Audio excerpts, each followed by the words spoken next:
En este esplendoroso marco natural, a más de 70 kilómetros de distancia de Roma, nos encontramos en la Santa Gruta de San Benito, un lugar especial que sé que usted va a querer conocer.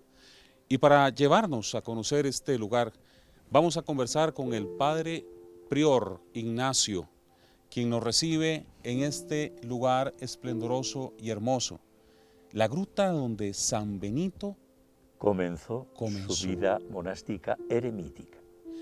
Padre, primero hablemos un fragmento de San Benito, porque tenemos que conocer a este gran santo, que es el patrono de toda Europa. Sí. Así que, ¿qué le parece si usted nos hace una referencia de este santo? Bueno, San Benito puede ser que no sea tan conocido como San Francisco de Asís, por ejemplo, ¿no? Pero San Benito tuvo su influencia grande en los reinos de Europa de aquel tiempo. Y todavía hoy se mantiene esta influencia, sobre todo pues, en la vida monástica que está extendida no solo en Europa, sino en todo el mundo. San Benito nació en Nursia en el año 480. Él se dedicó primero a estudiar en Roma y viendo una vida inmoral en la ciudad santa, se decidió venir aquí a hacer vida monástica eremítica. Veremos después todo el monasterio, toda la iglesia, que es una joya, no solamente de Italia ni de Europa, sino de todo el mundo. Es el monasterio más importante del mundo de la orden benedictina. Como decía usted, a los franciscanos se les reconoce por algunos principios básicos. ¿Cuáles son los principios benedictinos?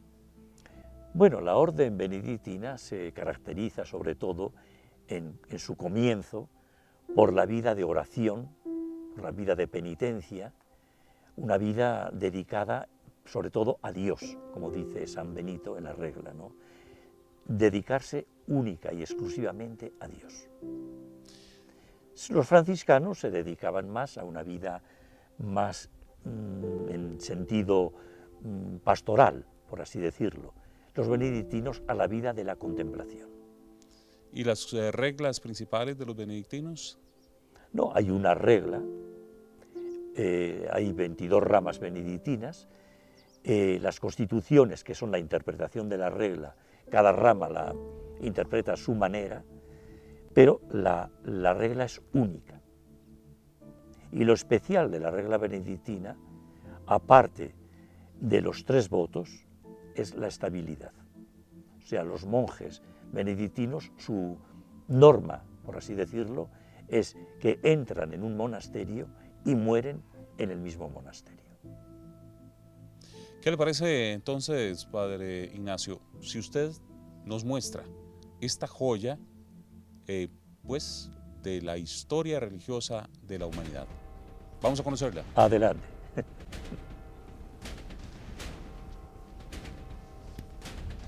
Bueno, y aquí empezamos a notar, Padre, toda una estructura en piedra, trabajada en piedra fuertemente. Sí, sí, aunque vemos, por ejemplo, que está todo salido de la roca, o sea, a partir de la roca se han hecho las construcciones, ¿no? También tengo que decir que aunque este es el monasterio más importante de la orden benedictina, el más antiguo es el de Santa Escolástica, porque esto se comenzaron las construcciones bastantes siglos después de la muerte de San Benito. O sea, San Benito es del 480, pero las construcciones comenzaron ya pues, en el siglo XI, XII, XIII, etc. Vamos a ir conociendo entonces poco a poco la historia de San Benito, pero tenemos que dejar en claro de que aquí es donde él se refugia inicialmente en su fase de oración. Y también tenemos que decir que nos vamos a topar con un proceso de restauración constante ante una de las magnas obras, las más antiguas que existen. Y aquí es evidente que se está restaurando muchas cosas, padre. Sí, a la entrada del monasterio vemos aquí que hay 2 personas que son un matrimonio que están restaurando estos frescos, que son, este matrimonio es magnífico, no sé si me entienden porque ellos no entienden muy bien el español, pero creo que lo entienden, y están haciendo una grande restauración, preciosísima, que yo estoy contentísimo de esto que están haciendo, y yo muy bien tampoco sé de qué, más o menos de qué época es esta. Sé que me parece que es Perugino, ¿no? Sí, tal vez nos acercamos, padre, con la mayor naturaleza del caso. Sí. Y podemos a lo mejor Estos dos artistas que hablar tenemos con aquí, alguno de ellos dos, así a la Sí. distancia y sin mayor problema, para saber qué es exactamente lo que están realizando. Allora, stiamo smontando e rimontando un vecchio restauro fatto negli anni 50 che ha portato a degli errori nella composizione e nel disegno. E qui anticamente c'è sempre stato un grosso problema di umidità, di acqua che colava lungo la roccia e quindi il dipinto si era staccato dalla roccia. Nel tempo, tra fine 800 e inizio del 900, hanno fatto delle colature di cemento per fermare l'acqua nella roccia, poi hanno messo del gesso per consolidare e cercare di attaccare il dipinto alla roccia, e questo ha portato molti problemi, grandi distacchi e deformazioni sulla superficie. Quindi abbiamo dovuto smontare tutti i frammenti che erano stati riattaccati in maniera sbagliata, e a questo punto stiamo cercando gli attacchi migliori. Abbiamo tolto tutto il materiale non idoneo perché portava sali alla muratura e nuovo degrado. È un lavoro lungo di ricomposizione, stiamo più o meno a metà. ¿Cuánto se dura restaurando un fragmento como este? Allora, i tempi non abbiamo tempi molto lunghi e quindi stiamo lavorando intensamente. Ma ci sono molti imprevisti. Sì, e non è facile dirlo perché è un lavoro non prevedibile, bisogna più volte ritornare sulla stessa operazione, misurare, controllare, quindi non è un'operazione di routine ed è quindi difficile calcolarla. Noi cercheremo di rispettare i termini che i padri vogliono della fine del mese di aprile, primissimi giorni di maggio, ma è un lavoro molto, molto intenso e complesso. Lucía quiere decir, por ejemplo, que estos frescos a plena vista sembran que, bueno, se hace la restauración y tal, pero cuando van viendo cómo está el fresco en realidad, lleva más tiempo de lo que uno piensa, porque detrás se encuentran con cosas que no imprevistas, que ellos pueden pensar que no estaban, pero están. Entonces tienen que quitar estas cosas y volverlas a poner. O sea, Muchas gracias por su trabajo. son dos artistas Son grandes. dos artistas. Vamos a entrar entonces ahora, padre, ya Entramos ya a la iglesia, que es lo que en realidad tiene mayor valor, porque lo que es propiamente el monasterio se han hecho reformas, pero modernas, o sea, no merece la pena, ¿no? Lo que merece la pena es esto, porque esto es una joya. Esto no es decir, bueno, es una cosa más o menos importante, bella, no, es una cosa bellísima, que tanta gente que viene de diversos países dice que no han encontrado una joya así, ni siquiera en el Vaticano. Os decía fuera que San Benito nació en Nursia el año 480. Él estudió en Roma y después se retiró a hacer vida monástica eremítica aquí, en Subiaco. Encontró una gruta y allí estuvo viviendo 3 años. Hasta que después, cuando se le dio a conocer, se le juntaron discípulos y de eremita pasó a ser cenobita, es decir, a vivir en comunidad. El eremita es aquel que vive solo, el cenobita es aquel que vive en una comunidad. A partir del siglo XI, XII, XIII, comenzaron las construcciones que vemos, los frescos, etc. Estamos lo que llamamos en la iglesia superior. La iglesia superior que se compone de tres partes o tres estancias. La primera es esta, la segunda y el transepto. En la primera estancia de la escuela de Siena de 1350 vemos frescos que todos conocemos, que representan la vida de Jesús, pero en su pasión, muerte y resurrección. Ascensión al cielo y Pentecostés, la venida del Espíritu Santo. En la primera escena vemos a Jesús, la entrada en Jerusalén, el día de Ramos. Pasamos a esta parte donde vemos a Judas que le da el beso, porque sabéis que él había dicho a los fariseos que la forma o el signo para detenerle era el beso que le daba. Los discípulos que huyen ante el prendimiento de Jesús, y uno de los discípulos huye desnudo porque uno de los soldados tiró del manto. La flagelación, allí a nuestra derecha, o sea, los azotes que Jesús recibió atado a la columna. Arriba vemos a Jesús con la cruz a cuestas, camino del Calvario, y la crucifixión arriba. En la crucifixión vemos a los dos ladrones crucificados con Jesús. El buen ladrón, San Dimas, que sobre él, de su boca, nace una figura blanca, que es su alma que se salva, y a la izquierda de Jesús, el mal ladrón, que debajo de él, de su boca, nace una figura negra, que es su alma que se condena. Esa es la tradición de la Iglesia, que siempre ha creído que el buen ladrón se salvó porque pidió perdón y el mal ladrón se condenó, como también se cree que Judas se condenó porque se ahorcó. Y aquí tenemos, después de la muerte de Jesús, en el sepulcro, como tres mujeres después de la muerte de Jesús van al sepulcro con los aromas para ungir a Jesús.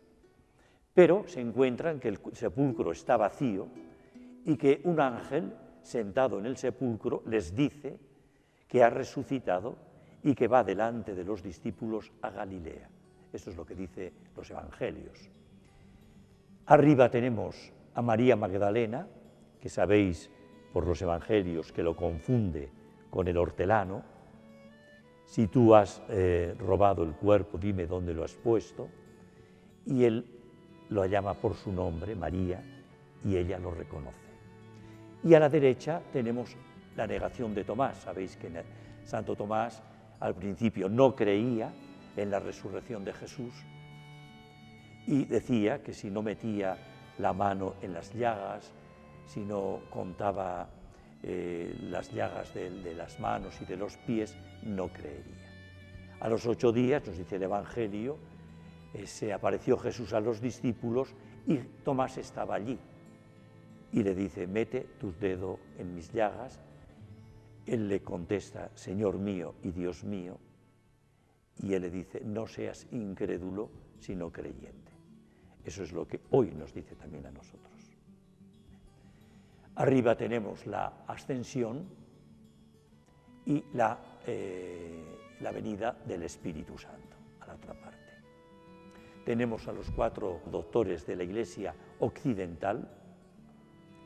Decíamos que esta escuela de Siena hace estos frescos en 1350. Es primera estancia o primera parte de la Iglesia superior. Y pasamos a la segunda estancia. Como bien usted lo dice, padre, esto es del año 1350. Sí. Y vamos a pasar al año 1400. Sí. La segunda estancia de la Iglesia superior es de la escuela umbro-marquesiana de 1400 y ya tiene escenas diversas de la primera estancia. Como hemos dicho que la primera estancia, los frescos son de la vida de Jesús, la segunda estancia ya son de la vida de San Benito.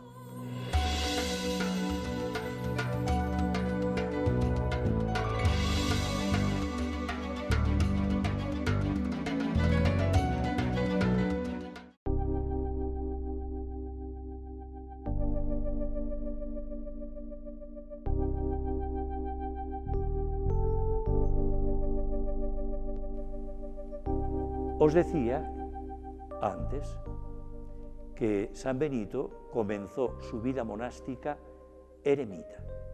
Cuando se le comenzó a dar a conocer, ciertos monjes que vivían un poco a su libre albedrío, le pidieron que fuera su abad.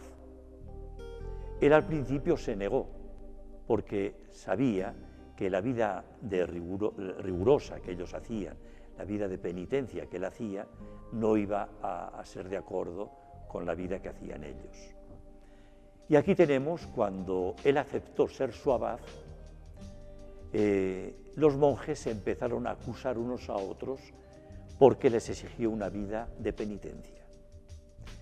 Pero en lo que se pusieron de acuerdo, envenenarlo. Y aquí tenemos un fresco en el que San Benito, como abad de este monasterio, el monasterio de aquellos monjes, cuando fue a bendecir la copa de vino, al dar el signo de la cruz sobre el vino, la copa se rompió. La veis como en dos trozos, en dos partes, ¿no?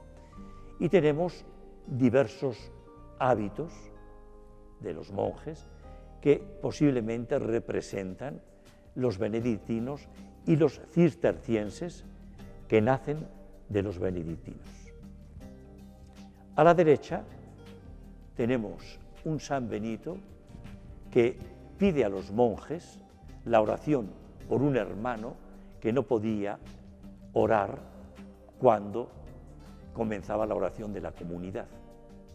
Él a los monjes les pide la oración para curar a este hermano y él a su vez, veis que le da con un palo y así aleja al diablo que cada día le tiraba del escapulario para sacarlo de la iglesia. Después de aquellos palos de San Benito y de la oración de los monjes, aquel monje ya seguía en su vida de oración.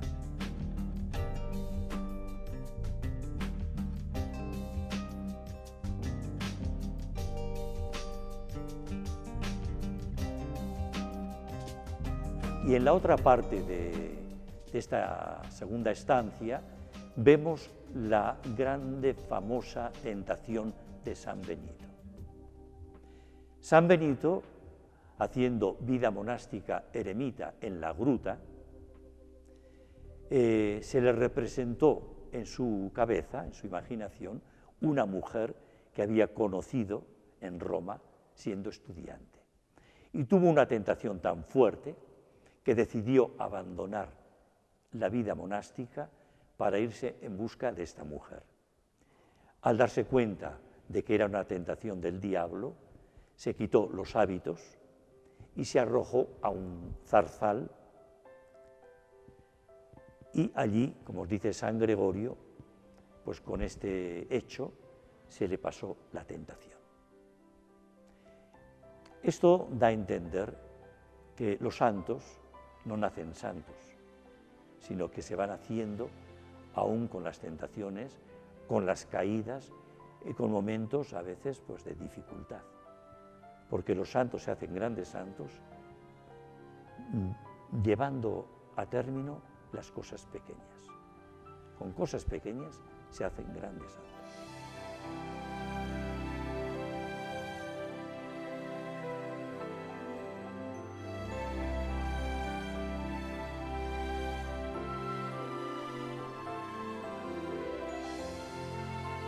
Padre, y pasamos a otra zona también que es realmente hermosa. Quiero confesarle que me pareció muy bella, así como la gruta donde está San Benito, que ya vamos a ir conociendo poco a poco esa gruta donde durante mucho tiempo él se recogió para la oración. Pero esta mezcla del altar con la piedra forma o da una sensación de esa profundidad y esa soledad que tuvo que haber vivido San Benito. Sí, porque ahora lo vemos con los ojos del siglo XX-XXI, ¿no? Vemos una cosa bella, con pinturas, con frescos, que nos parece magnífico. Pero cuando vino San Benito aquí, había que ver esto, esta soledad, este valle lleno de árboles, estas rocas, que posiblemente pues, en invierno sería una cosa fría.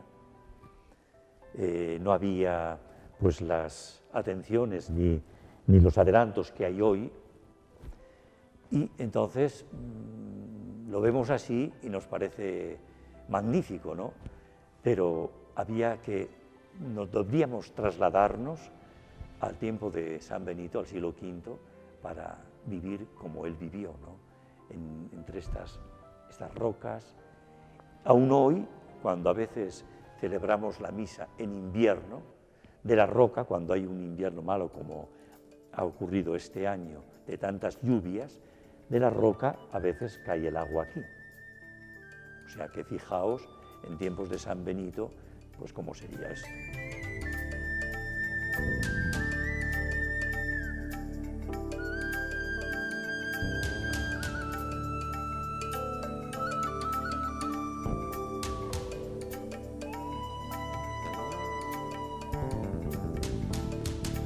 Estamos en la tercera estancia de la iglesia superior, el transepto, y tiene escenas también importantes, aparte de otros santos, de la vida de San Benito.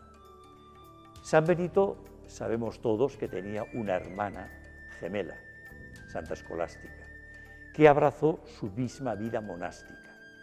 San Gregorio dice que ni la vida ni la muerte los pudo separar, porque nacieron el mismo día, abrazaron la misma vida monástica y fueron enterrados en el mismo sepulcro.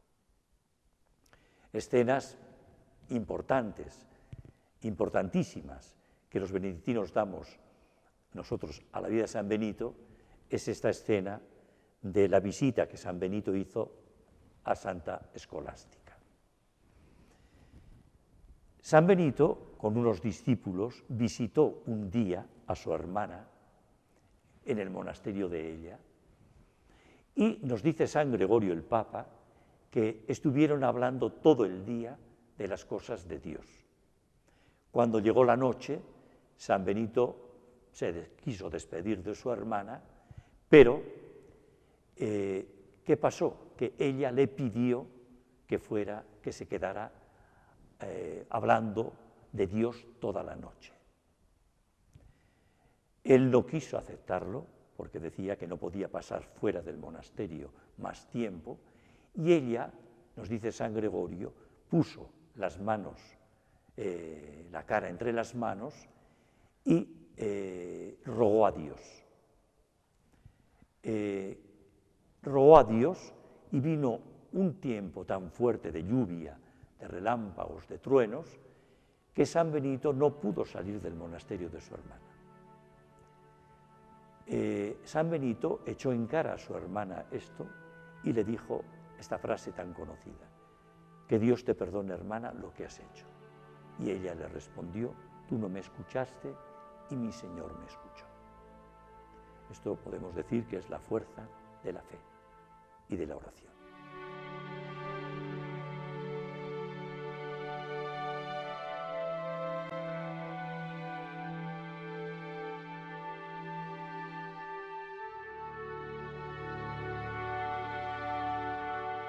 Os decía antes que San Gregorio, hablando de San Benito y de Santa Escolástica, comenta que ni la vida ni la muerte los pudo separar. Aquí tenemos, en esta pequeña capilla, la muerte de Santa Escolástica. San Benito, por revelación divina, vio el alma de su hermana en forma de paloma ascender al cielo, y San Benito supo que había muerto su hermana por este hecho. por este signo. Mandó a sus discípulos coger el cuerpo de su hermana y enterrarlo en el mismo sepulcro que había hecho para sí mismo. Nos comenta San Gregorio que poco tiempo después él tuvo unas fiebres muy fuertes, murió también y fue enterrado allí mismo junto a su hermana. Por esto, esta frase tan importante de San Gregorio: ni la vida ni la muerte los pudo separar. En esta otra parte tenemos la muerte de San Mauro.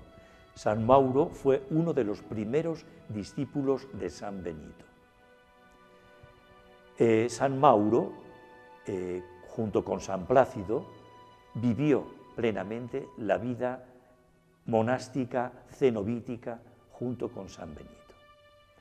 Este fresco representa la muerte de San Mauro.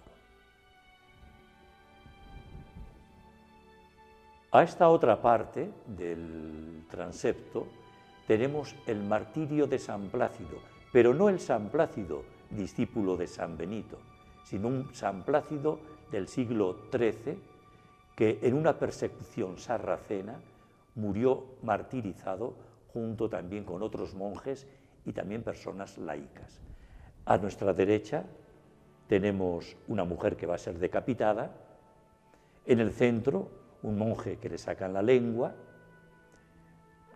un monje que a los perseguidores les quiere convencer del mal que están haciendo, pero en realidad hubo una persecución muy fuerte. Pero, digo, es el martirio de San Plácido, no el discípulo de San Benito, sino uno del siglo XIII. Vamos hacia la sagrada gruta de San Benito, Sí. el sitio en donde él por mucho tiempo se dedicó a la oración, Padre. Sí. Creo que es el momento importante para todos los creyentes en Dios y los creyentes en San Benito, poder detectar cuáles fueron las condiciones en las que realmente él se encontraba. Así que vamos a invitarlos a conocer más de esta bellísima historia de un santo que es el santo que da cobertura a toda Europa, Padre.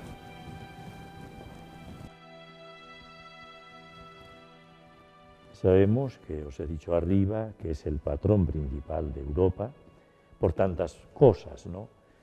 Sobre todo por su influencia en los estados de la Europa de antes y de ahora. Aquí, en esta parte de la iglesia inferior, vemos un San Benito joven, con Cirila, que era la señora que le cuidaba desde niño, un San Benito que va a orar a la iglesia, un San Benito que ya en Subiaco el monje román le impone el hábito de la vida monástica, y un San Benito ya en la gruta haciendo esta vida monástica eremítica.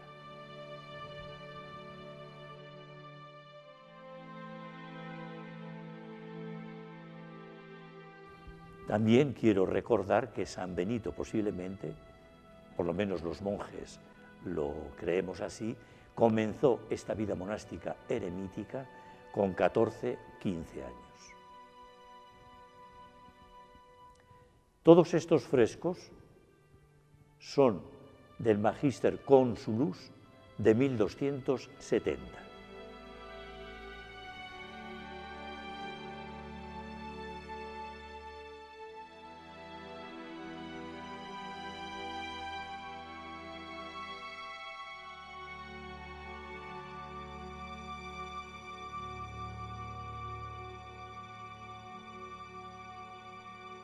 Y ahora vamos bajando hacia lo que podemos decir que es la joya de la corona, que es la gruta donde San Benito realmente se santificó, donde vivió un largo tiempo y donde él se fue a dar a conocer a tanta gente como eremita y después como cenobita.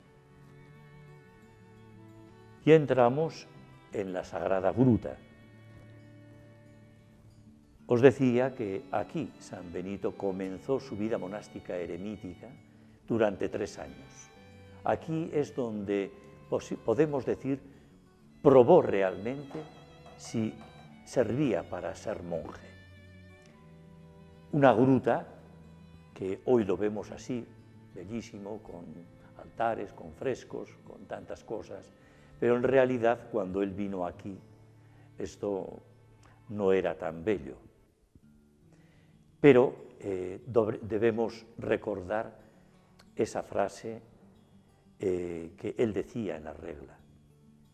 Primero, dedicarse solo y exclusivamente a Dios. Y segundo, no anteponer nada al amor de Cristo. 2 frases importantes que San Benito repetía. Aquí vemos una estatua de San Benito, joven, porque os he dicho antes que San Benito comenzó con 13, 14 años, a lo más 15, su vida monástica. Una estatua de un discípulo de Bernini, de 1657. Sobre él vemos un cesto,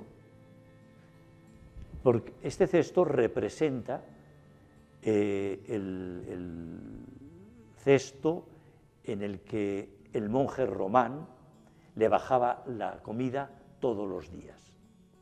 Una cuerda, descendía el cesto y así San Benito no tenía ocasión de salir de la gruta. Vemos la cruz como signo de salvación y vemos la candela, como os decía arriba, San Benito, patrón principal de Europa.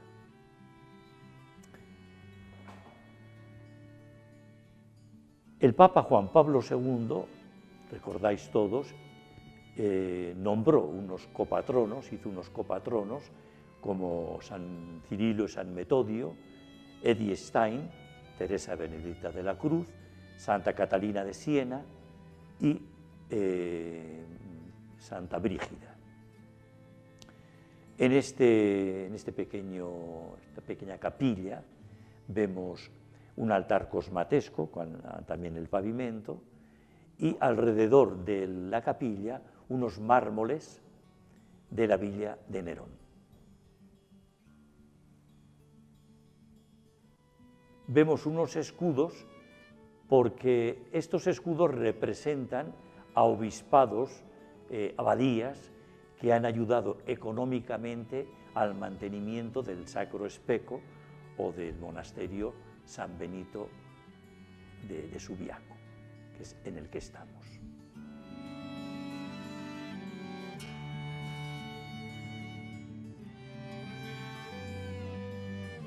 Padre, también, ya saliendo de la cripta de San Benito, hay una serie de milagros que se le atribuyen a él. Sí, bueno, se atribuyen a San Benito, pero todos tenemos que saber una cosa, que los milagros no los hacen los santos, los hace Dios a través de los santos. Los santos no hacen milagros, ni la Virgen hace milagros, es Dios a través de. Y Dios a través de San Benito hizo también milagros. Y tenemos aquí el milagro del godo, que dice la historia de San Benito, escrita por el Papa San Gregorio. El godo, que va a trabajar al vecino al lago, al lado del lago, se le escapa el hierro de una herramienta compuesta de leño y de hierro. El hierro se escapa al fondo del lago y este godo va a San Benito y le dice que esta herramienta, que era prestada, la tenía que devolver, pero que el hierro había caído al fondo. Entonces San Benito manda al godo con el leño que lo ponga sobre el agua y el hierro flota. Este es uno de los milagros atribuidos a San Benito. Otro milagro, lo tenemos encima, es el de San Plácido cuando cae al lago. Nos dice San Gregorio, una vez fue a sacar agua del lago y el peso de la vasija y el peso del cuerpo le venció y cayó al lago. San Benito, por revelación divina, vio el cuerpo de San Plácido arrastrado por la corriente y mandó a San Mauro que fuera corriendo a sacar a San Plácido. Sin darse cuenta de lo que hacía, San Mauro agarró del cabello a San Plácido y le sacó a tierra. Y nos dice San Gregorio que cuando llegó a tierra se dio cuenta que había corrido sobre el agua. San Mauro atribuye este milagro a la santidad de San Benito, pero San Benito dice que no, que es a la pronta obediencia del discípulo. Otro de los milagros atribuidos a San Benito es ese del cuervo que se lleva el pan envenenado. Florencio era un sacerdote que tenía cierta envidia a San Benito por la fama de santidad, porque le venían los discípulos, pues hijos de personas importantes e influyentes, y este Florencio cogió tanta envidia a San Benito que en alguna ocasión lo quiso envenenar. Y lo quiso envenenar mandándole panes envenenados.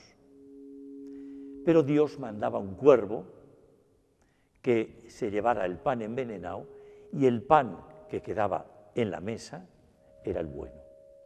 Y aquí tenemos este fresco importante, el cuervo que se lleva el pan y San Benito con los discípulos que comen tranquilamente del buen pan. Alan, aquí hay un detalle que no quiero que te pierdas. San Francisco, 2 años antes de morir, estuvo aquí. Y tenemos el retrato y el fresco más antiguo en vida de San Francisco. Por eso creo que es importante que lo veamos.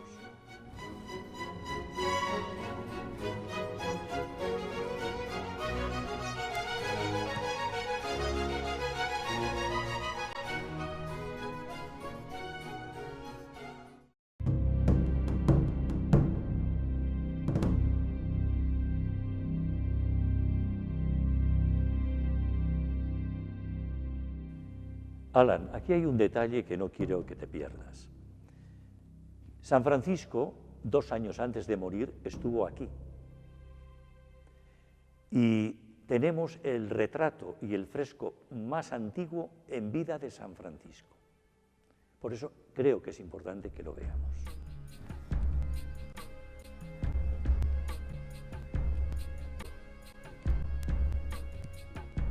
Y estamos ascendiendo hacia donde está el fresco más importante del mundo de San Francisco en vida, que creo que es importante.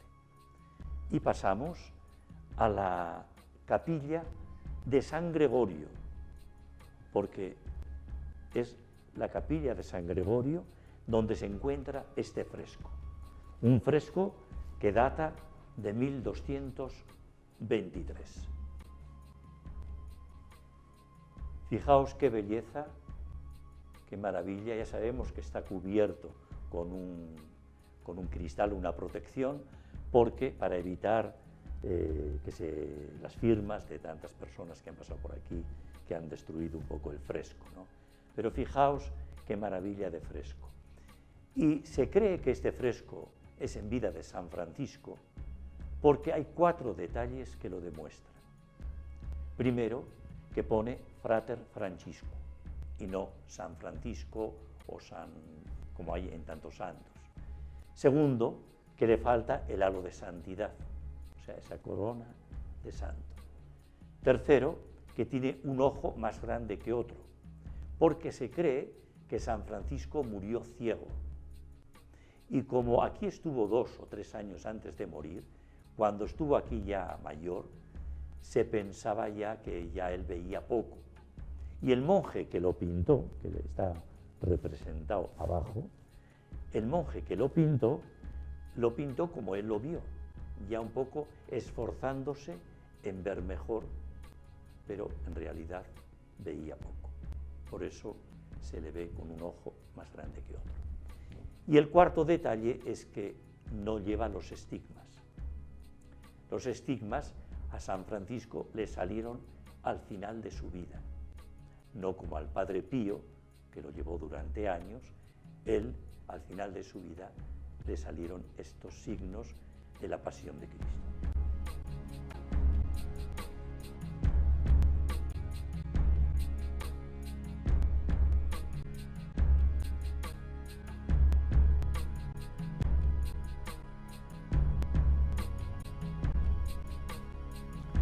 Y aquí estamos en la Scala Santa.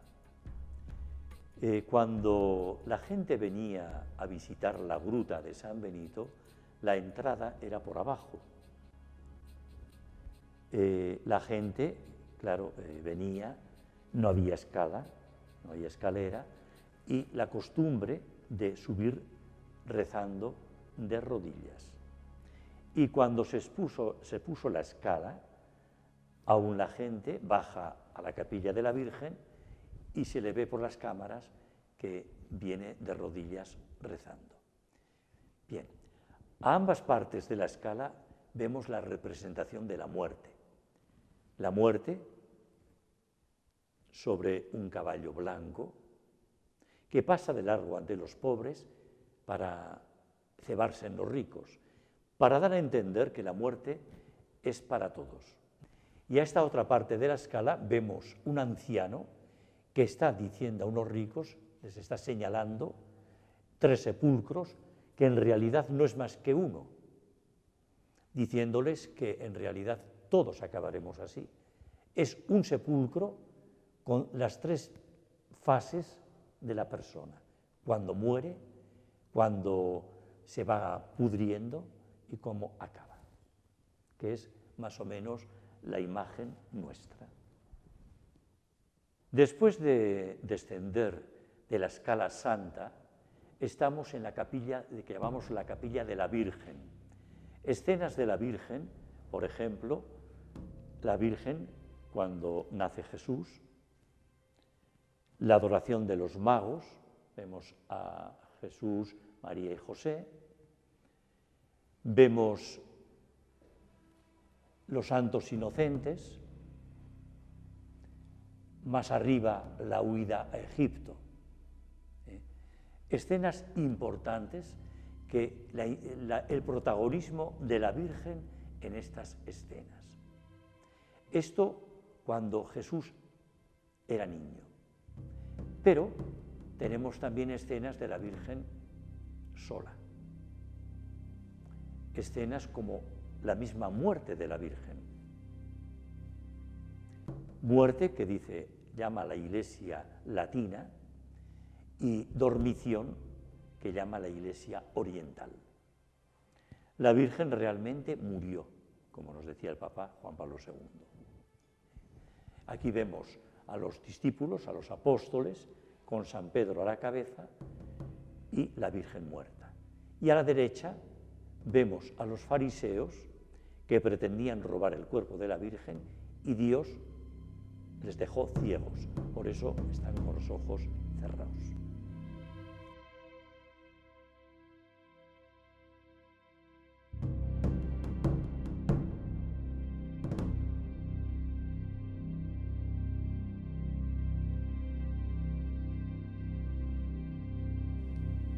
Creo que es importante estas escenas de la vida de la Virgen.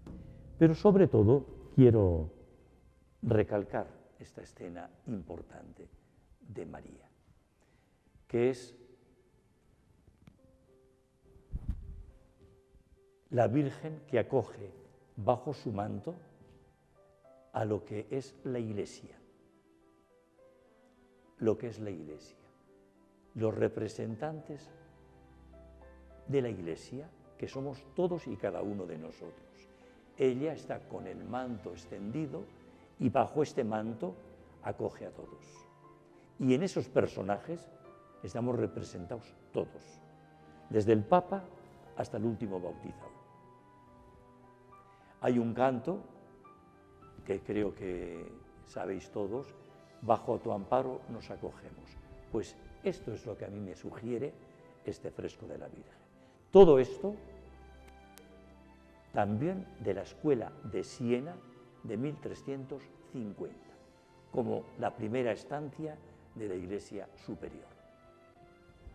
Padre, y vamos a bajar a una última gruta que encontramos, que también es muy simbólica. Sí, porque tiene su importancia aún en la vida o en los primeros años de la vida de San Benito como monje. Y es la gruta que llaman de los pastores. Cuando San Benito hacía su vida monástica eremítica en la gruta de arriba, unos pastores hacían guardia a sus rebaños aquí, en esta gruta. Ellos lo veían que alguien salía de la gruta y al principio lo confundieron con un animal. Pero cuando se dieron cuenta de que era un hombre que estaba haciendo vida monástica, lo llamaron a partir de ahí Vir Dei, es decir, varón de Dios. Tenemos en esta gruta el fresco más antiguo del monasterio del siglo VIII. Es una virgen con el niño y dos figuras a la derecha y a la izquierda de la Virgen, que no sabemos si son dos ángeles o dos personajes, discípulos, lo que sea. Pero bueno, sabemos que es el fresco más antiguo del monasterio del siglo VIII. Lo que no sabemos es el autor, pero está aquí y se mantiene aquí.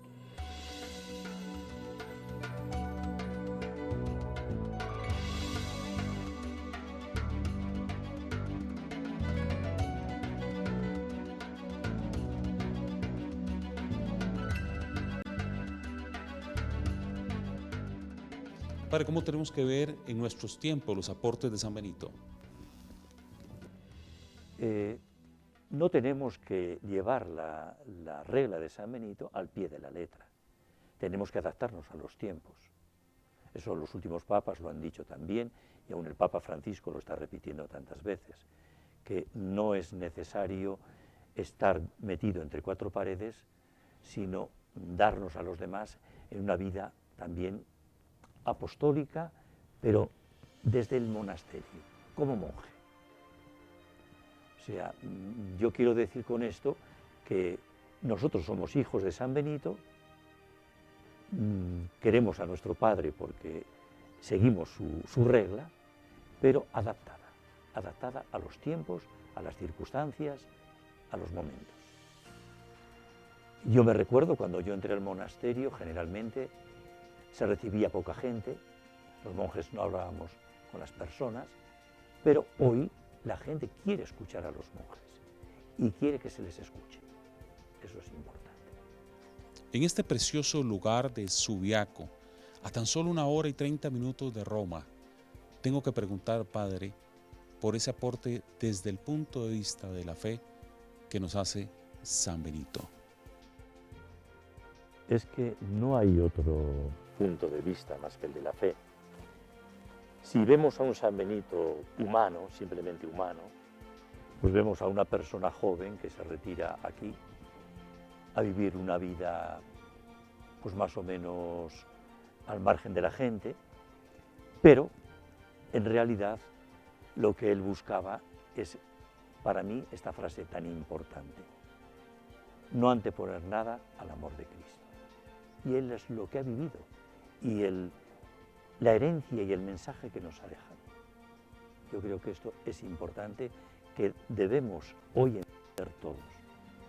Y aparte de este gran amor a Cristo, sobre todo la oración, que falta tanto en la vida de las personas. Una oración que es un encuentro con Cristo, es un estar más cerca de Cristo y de Dios. Ese es el mensaje, a mi parecer, que nos ha dejado San Benito.